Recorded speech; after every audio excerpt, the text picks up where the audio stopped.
आहे का?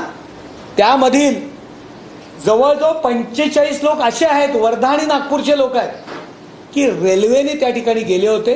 अतिशय वाईट परिस्थिती आहे.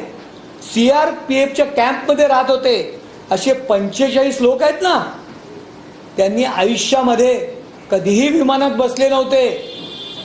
त्या लोकांना विमानाने आणण्याची व्यवस्था एकनाथ शिंदे साहेबांनी केलेली आहे. ते गेल्यामुळे त्या अधिकाऱ्यांमध्ये प्रोत्साहन मिळालं, जोर मिळाला, काम करण्याची स्फूर्ती वाढली.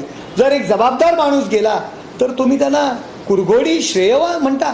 अहो 45 लोक रेल्वेने गेले होते. पहलगाम लँड क्रॅश झालं, तिकडे पहलगाम मध्ये अडकले. एका सीआरपीएफच्या गरीब लोक, खाण्याचा प्रॉब्लेम होता. सीआरपीएफच्या कॅम्पमध्ये ते लोक राहत होते.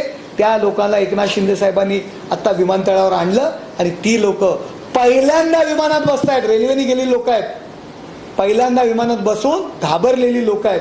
त्यांना आज महाराष्ट्रात आणतायत. 10 गुंठे घ्यायचेत का?